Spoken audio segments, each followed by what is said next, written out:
The church carried the weight of 100 opinions. Old wood, candle smoke, and the faint scent of pressed flowers mixed with the chill drifting in through the open doors.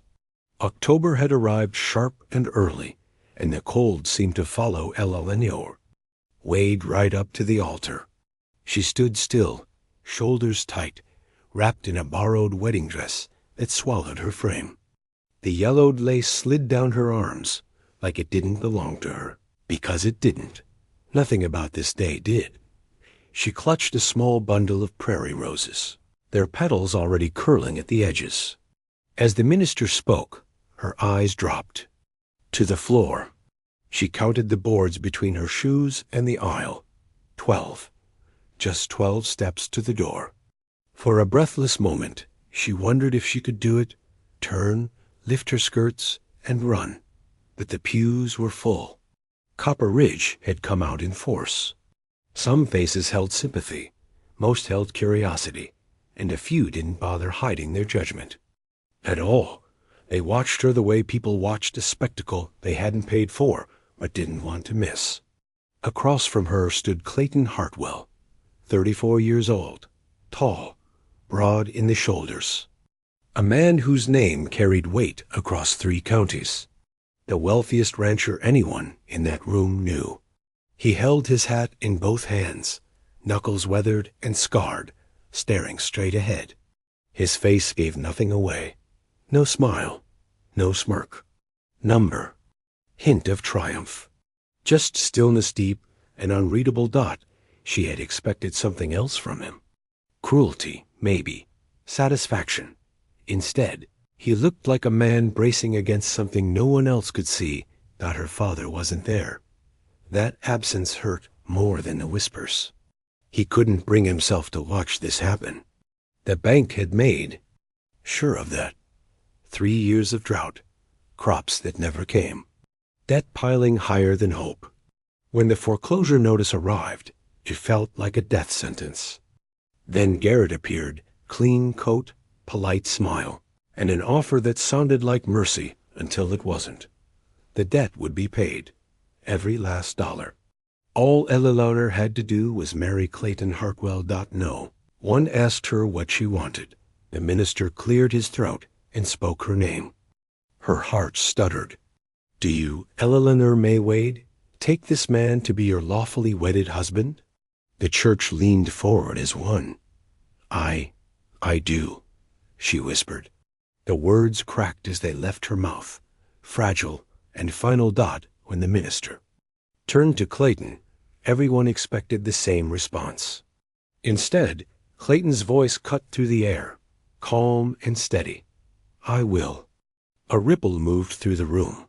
Confusion. Surprise. Eleanor's stomach twisted. Clayton didn't look at her, not once, as the minister finished the ceremony. When the final words were spoken, they landed heavy, like a door slamming shut. Clayton turned then and offered his arm. She stared at it, frozen, before placing her hand against his sleeve. His touch was firm but careful, like he was holding something that could break.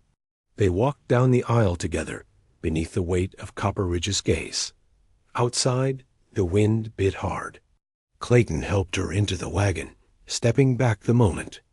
She flinched at his touch. He noticed. She could tell. Name's Clayton, he said quietly as he gathered the reins. Reckon you already know that. She nodded. You all right, Miss Wade? It's Mrs. Hartwell now, she said, the name strange and bitter on her tongue. He paused before clicking the horses forward. Only if you want it to be. They rode in silence toward the foothills. The town faded behind them, replaced by long shadows and open land. When the Hartwell ranch came into view, Eleanor felt no relief, only the heavy awareness that this place was now her world. The house was large and solid, built of timber and stone, smoke curling from the chimney. Clayton helped her down, then stepped back again, giving her space. I'll show you around, he said. Inside, warmth wrapped around her. A stone fireplace, polished furniture, the smell of coffee and wood smoke. He spoke carefully as he led her through the room's kitchen stocked, pantry full, everything prepared as if she'd been expected.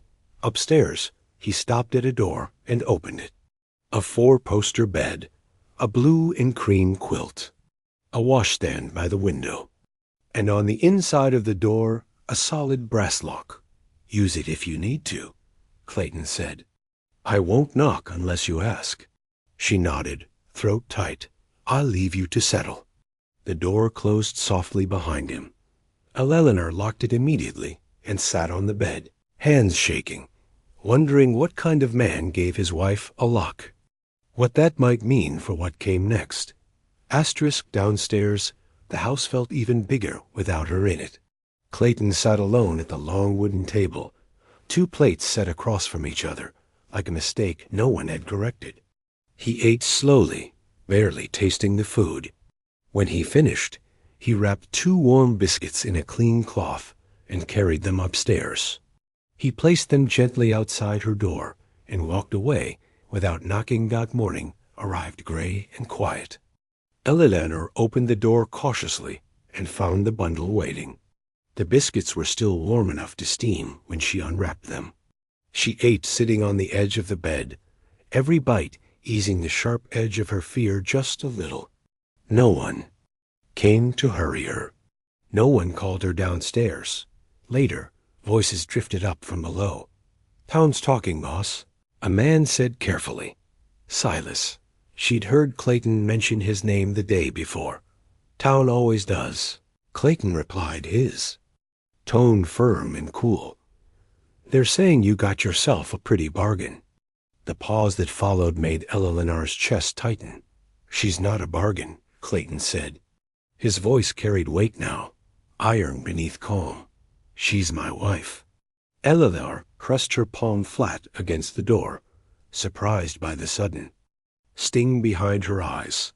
That evening, fresh bread sat on the kitchen counter, its crust still crackling softly.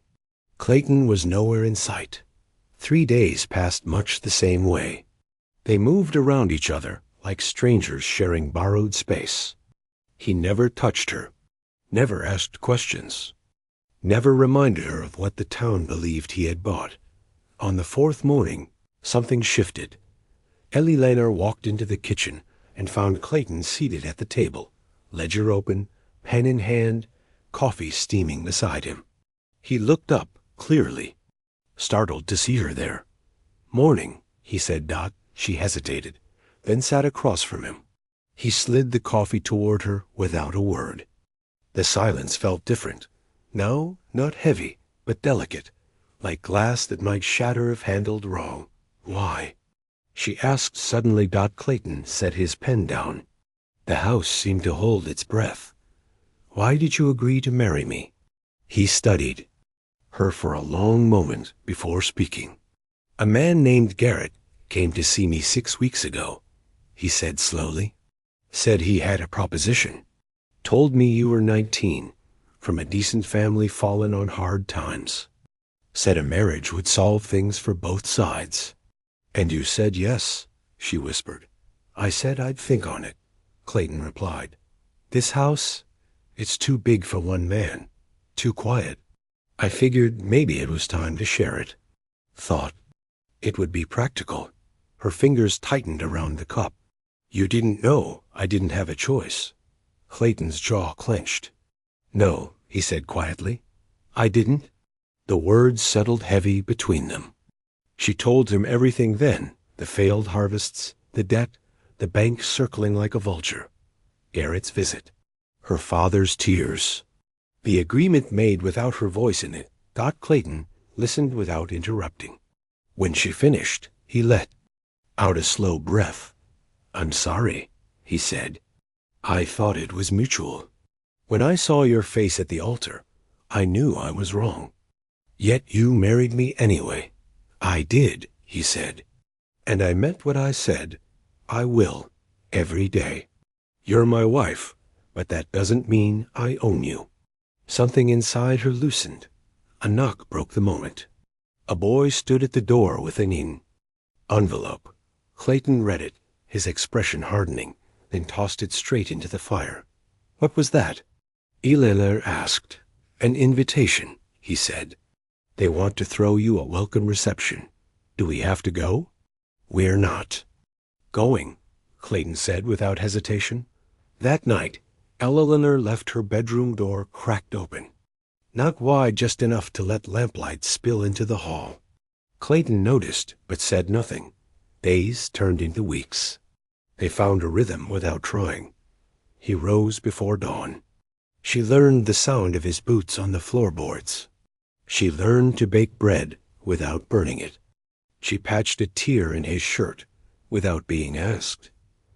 One clear morning, Clayton asked if she wanted to learn to ride. Fear tightened her ribs, but she nodded. He brought out a chestnut mare with gentle eyes. Clementine, he said. He showed her how to hold the reins, how to sit steady, how to guide without force. His hands only brushed hers when necessary.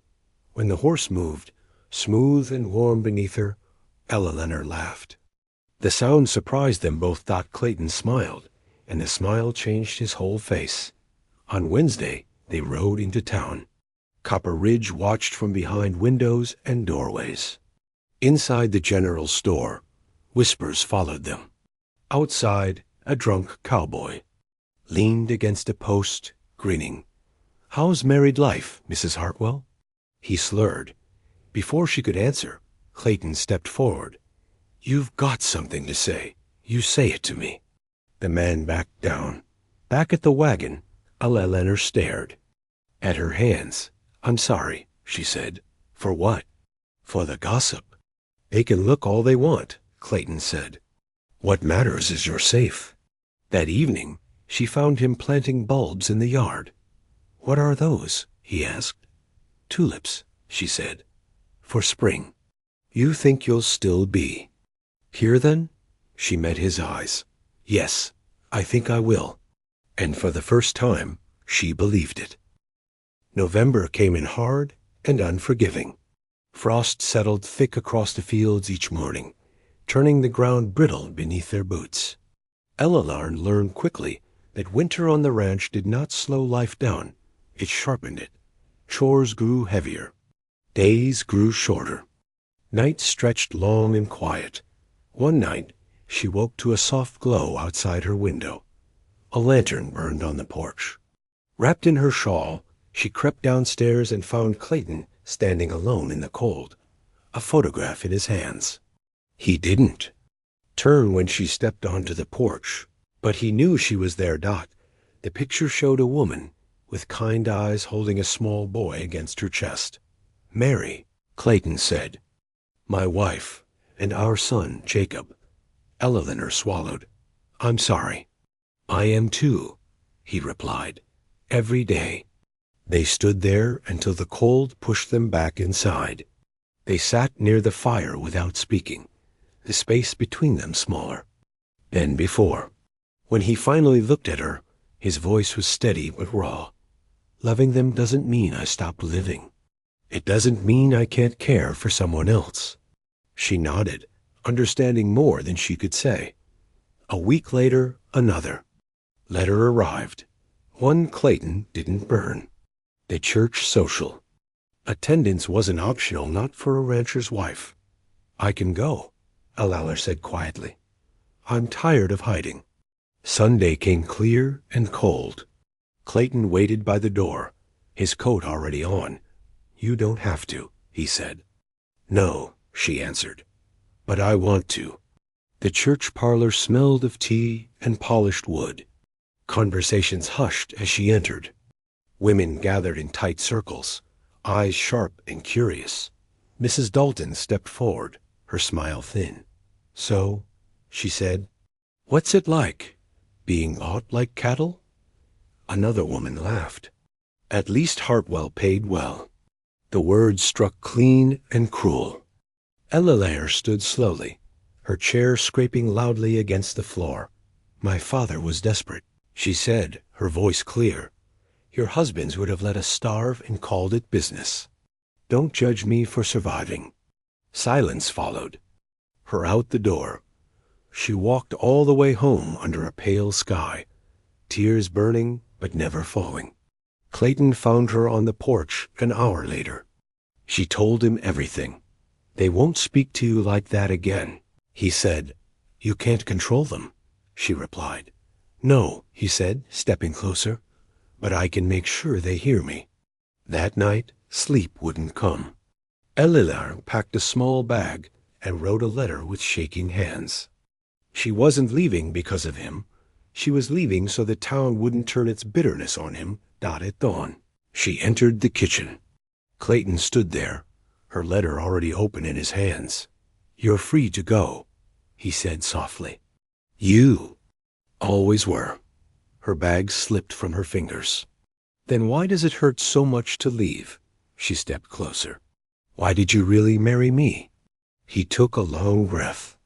"Because when I saw you at that altar, I saw someone as lonely as I was. I thought maybe we could build something from what we both lost." The choice settled heavy and calm inside her. She carried the bag back upstairs and unpacked it piece by piece. When she returned, she placed the letter in his hands. "I choose you," she said. "I choose us." Relief crossed his face. "Then let me do something for us," he said. "You'll see on Sunday." The week passed in a blur. Clayton rode into town often, returned with papers, met with men she didn't know. She asked nothing. Sunday came bright and sharp. They sat together in the front pew. Before the minister could begin, Clayton stood. "Most of you think I bought my wife," he said, holding up a document. "You're wrong. I paid her father's debt $800 to save their farm. Yesterday, I signed over 200 acres of my ranch to Eleanor. Water rights, grazing rights, timber rights, it's hers." Gasps filled the church. "She can leave whenever she wants," Clayton continued. "She is not my property. She is my partner." Eleanor stood, knees shaking but voice steady. "I stay because I choose to. I was given dignity when I had none." Silence held. Outside, sunlight spilled over the steps. Clayton took her hand. "I gave you land," she whispered. "I gave you freedom," he replied. Spring came early. Tulips bloomed bright against thawing earth. Elele planted apple trees that would take years to bear fruit. "Those take time," Clayton said. She smiled. "Good. I'm not going anywhere." They stepped into the house together. The door open, fear finally giving way to love. Winter loosened its grip slowly, like it wasn't quite ready to let them go.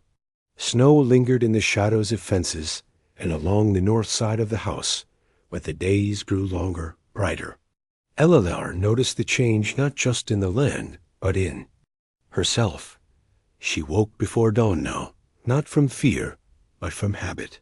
From belonging to the rhythm of the place. Clayton never rushed her into anything, not words, not touch, not expectations. That patience, steady and unspoken, became the ground she stood on. Still, Copper Ridge did not forget easily. Even after the church, even after the papers Clayton had shown, the town's glances followed her when she rode in for supplies. They were quieter now, less bold, but sharper for it. Respect, she learned, did not arrive all at once.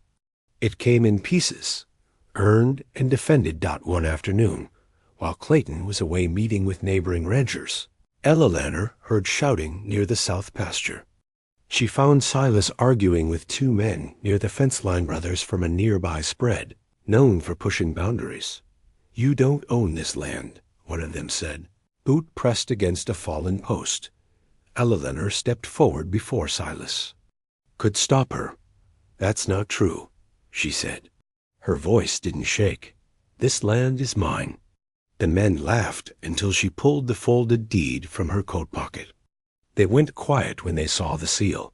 "You best take that up with the law," she continued, "or with my husband." They left without another word.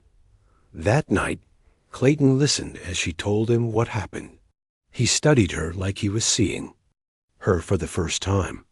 "You didn't have to do that alone," he said. "I wanted to," she replied. "I needed to know I could." He nodded. "You can." That night, when she reached for his hand by the fire, he didn't pull away. Spring arrived properly then. Green pushed through brown earth. The apple saplings she'd planted stood fragile, but determined, much like she had once been. Clayton built protective fencing around them without being asked. "They'll need time," he said. "So did I," she answered. One evening, a storm rolled in fast. Thunder cracked overhead as rain lashed the windows. The power of it brought memories. Ella Lanner didn't want voices raised, doors slammed, nights spent afraid of what morning would bring. She startled when thunder shook the house. Clayton noticed immediately. He didn't touch her. He just spoke. "You're safe," he said. "I've got you." She believed him. Later that night, she stood in the doorway of his room, unsure. He looked up from the book in his hands. "You don't have to," he said. Gently. "I know," she replied, "but I want to." They talked until the storm passed.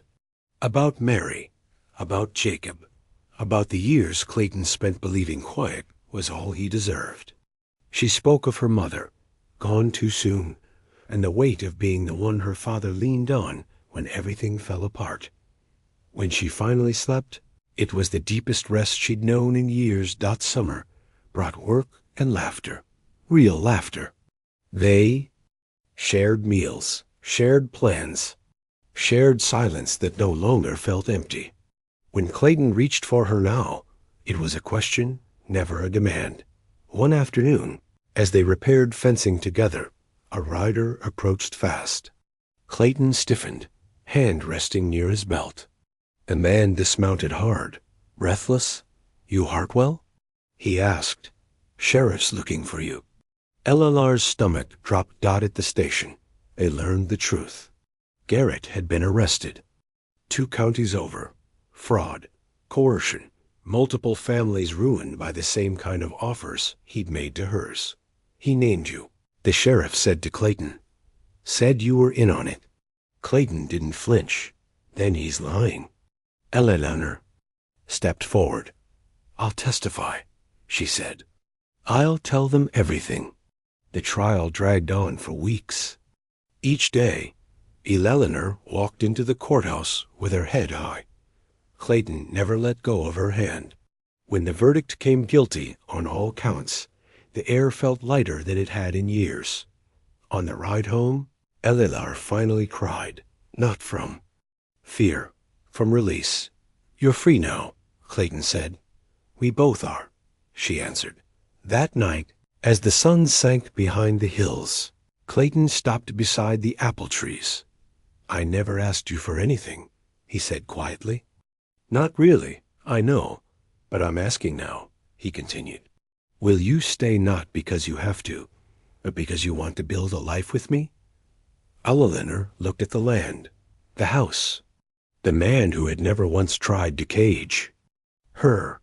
"Yes," she said, "I already have." He kissed her then, slow, reverent, like a promise kept. The porch light flickered on as evening fell, and together they stepped inside, not as a bargain struck in desperation, but as 2 people who had chosen each other freely. Life after the trial didn't suddenly become easy, but it became honest. That difference mattered more than Eleanor had ever known it could. The whispers in Copper Ridge didn't vanish overnight, but they changed tone. People lowered their voices when she passed. Some nodded.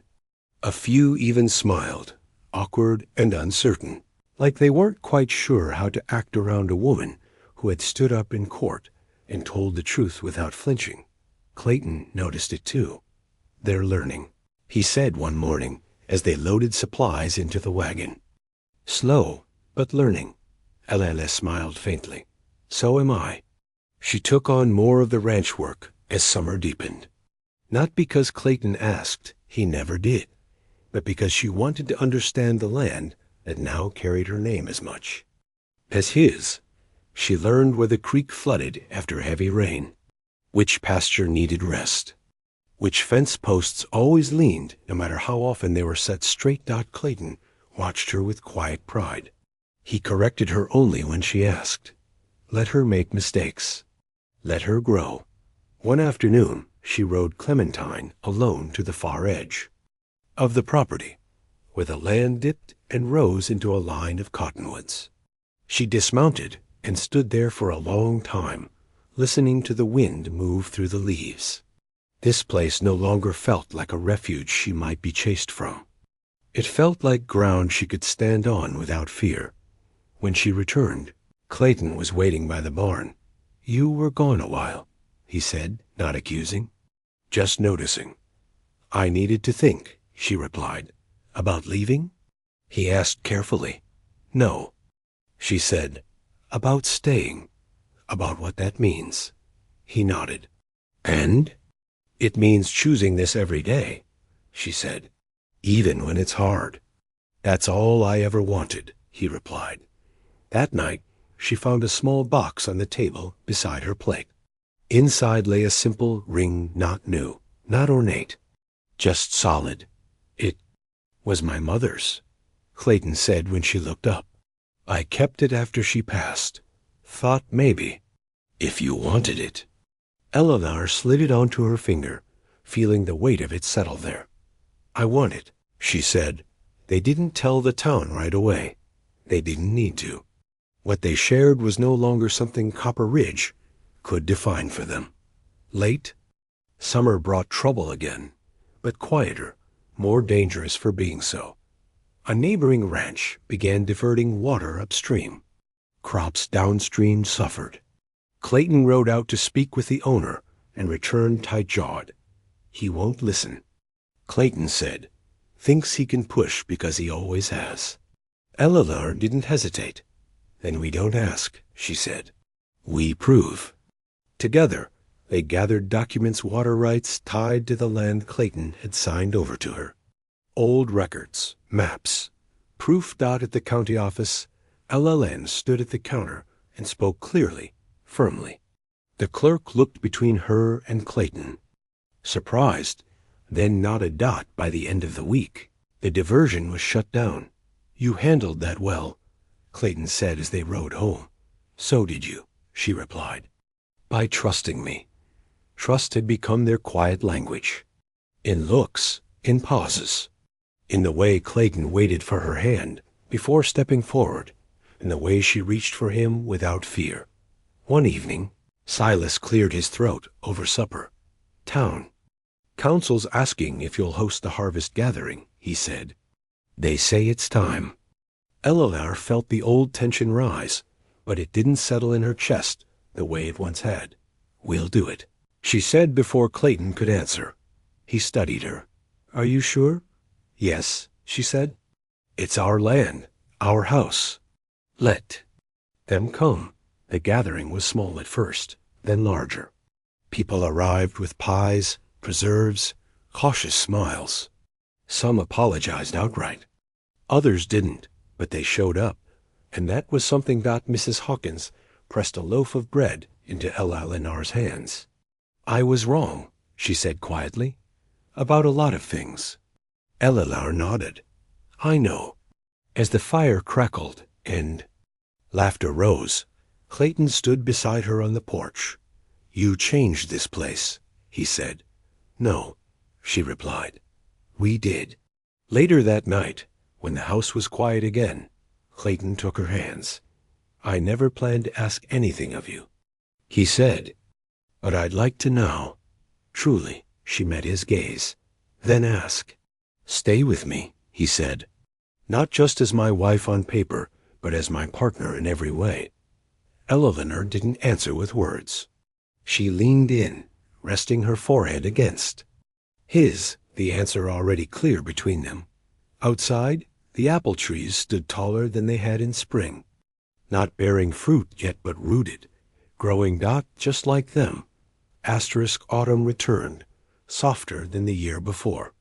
The land no longer felt like something Eleanor had been delivered to. It felt like something she belonged to. The apple trees were still. Young, their branches thin, but their leaves burned gold and red in the fading light.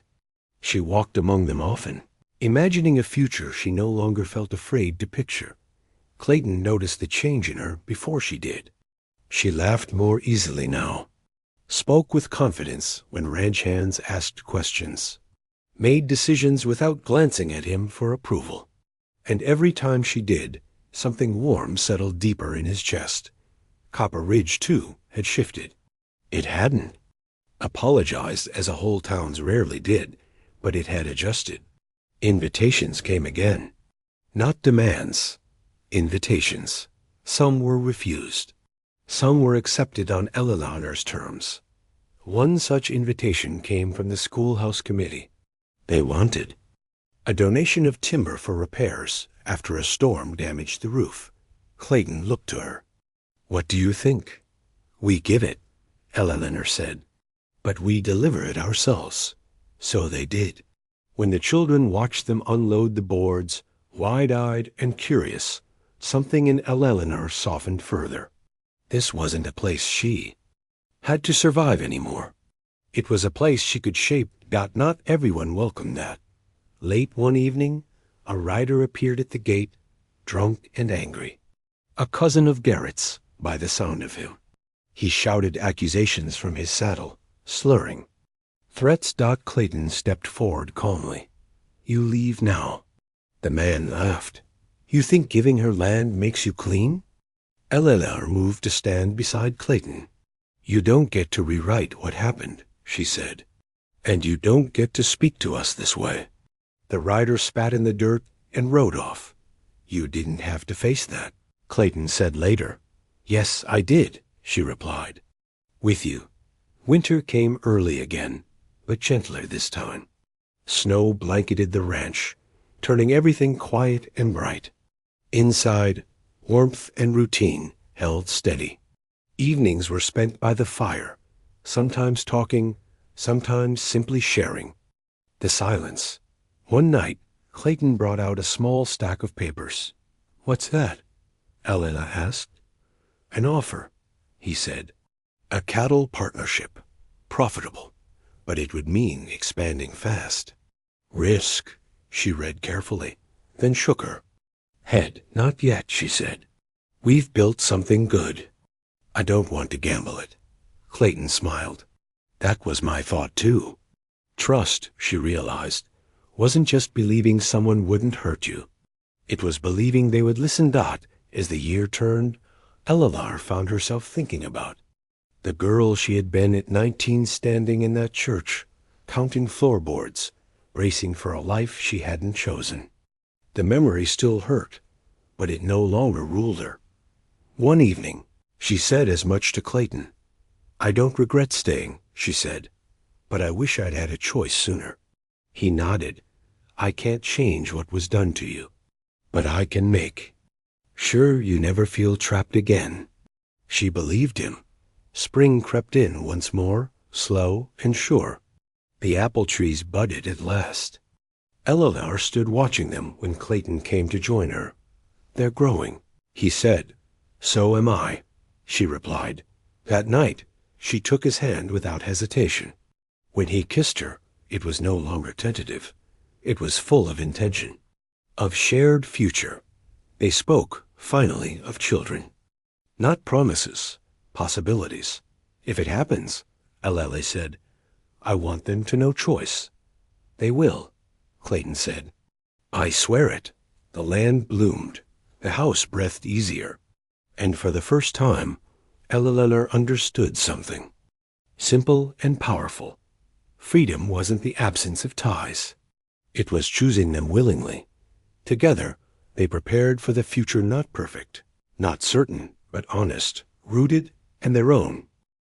The first apples came sooner than Eleanor expected. Small and tart, more promise than harvest. But she held one in her hands like it was something sacred. She brought it into the kitchen, set it on the table between her and Clayton, and laughed. "Well," she said, "they tried." Clayton smiled. "So did we." Copper Ridge heard about the apples within days.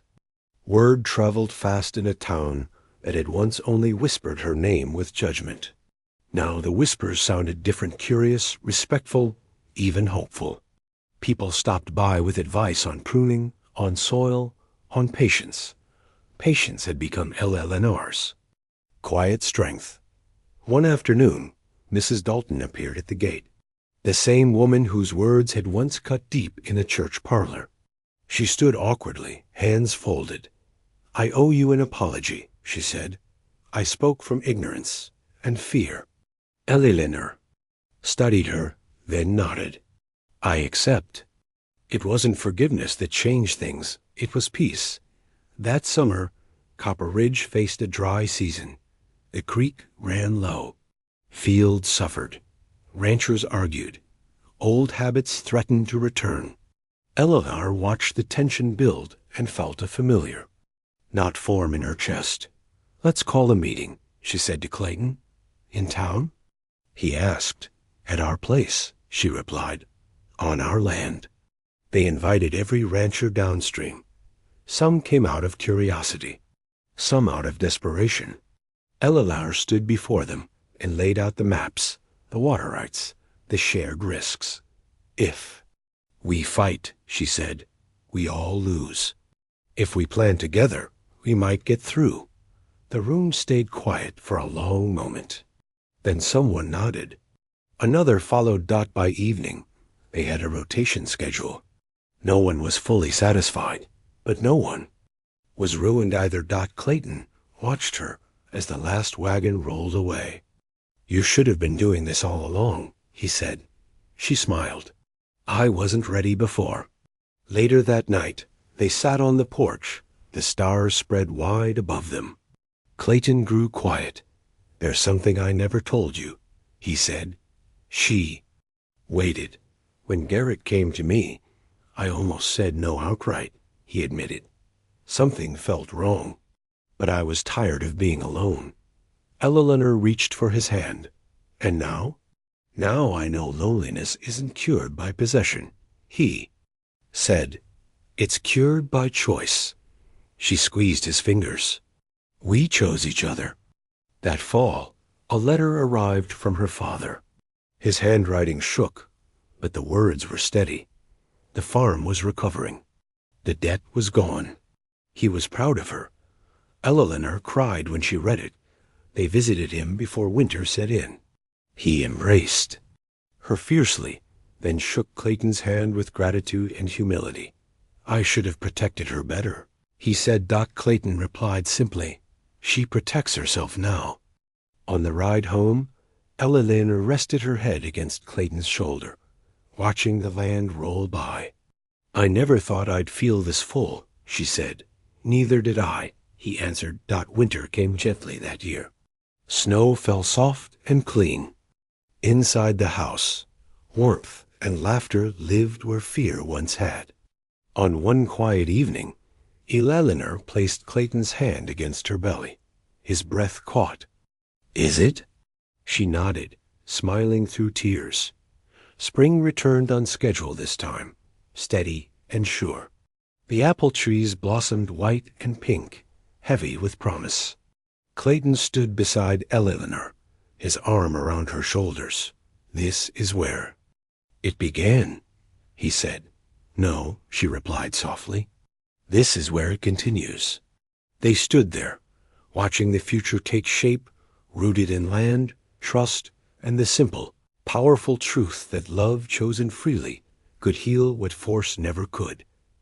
Spring settled over the Harpwell Ranch, like a blessing that had finally learned where it belonged. The apple trees bloomed fully now, branches bowed with white and pink blossoms that drifted on the breeze. Eleanor stood among them most mornings, one hand resting at her side, the other instinctively near her belly, listening to the quiet. Life growing both in the earth and within her. Doc Clayton watched her from the porch more than once, leaning against the railing with a cup of coffee cooling in his hands. He had known many seasons on this land, hard ones, lonely ones, but never one that felt so full. Copper Ridge noticed too. The town no longer watched them like a spectacle. When Eleanor rode in now, people tipped their hats. Children waved. Women smiled without forcing it. Respect hadn't arrived all at once, but it had come honestly, and it stayed. One afternoon, the minister rode out unannounced. Clayton met him at the gate, cautious but polite. "I won't stay long," the man said. "Just wanted to say I was wrong about how I judge things." Eleanor joined them, standing tall. "People often are," she said gently. The minister nodded. "The town's different because of you." She shook her head. "It changed because it had to." As summer approached, preparations began quietly. Clayton fixed loose boards. Silas painted the barn doors fresh red. Eleanor aired out the small cradle they'd found tucked away in the attic, something Clayton had never had the heart to throw out after Mary and Jacob. He watched her carefully that day, unsure. "If it's too soon," he started. She turned to him. "It's not replacing anyone," she said. "It's honoring what was and welcoming what's coming." Emotion crossed his face, quick and unguarded. He nodded once. That night, they sat together on the porch as fireflies sparked across the fields. Clayton broke the comfortable silence. "I didn't think I deserved this," he admitted, "after losing them." Eleanor rested her head against his shoulder. "Love isn't a reward," she said. "It's a choice we keep making." He kissed her hair, holding her a little closer. The baby arrived early one quiet morning, just as dawn broke pale and clear. The house filled with urgency, then with a single strong cry that seemed to breathe new life into every corner of it, Clayton held his breath as the midwife placed the child in Eleanor's arms. A daughter. Eleanor laughed through tears. Clayton dropped to his knees beside the bed, overcome. When Eleanor reached for him, he took her hand like it was something holy. "She's ours," she whispered. "Yes," he said, "because you chose to stay." Word traveled fast. By evening, Silas stood awkwardly in the doorway, holding a basket of bread. Mrs. Hawkins sent soup.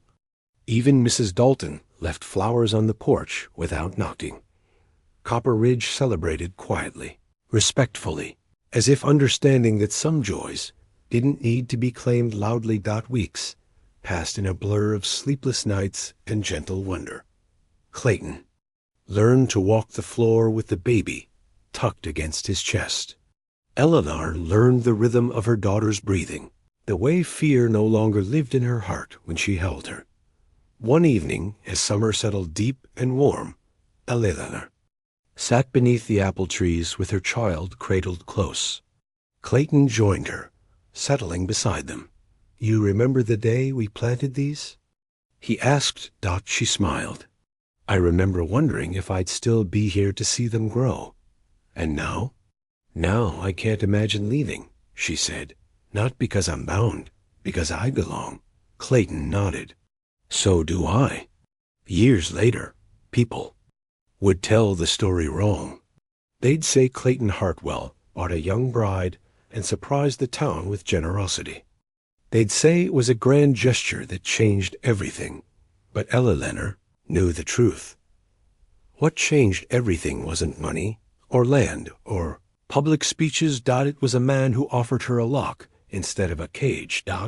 It was a woman who learned her voice mattered. It was choice quiet, daily and freely given. As the porch light glowed warm and the house filled with soft sounds of life, Eleanor looked at Clayton and smiled. "What are you thinking?" he asked. "That fear used to live here," she said. "And now, love does." Clayton took her hand, their daughter sleeping peacefully between them. And in the home where judgment once waited at every door, a future chosen together finally took root.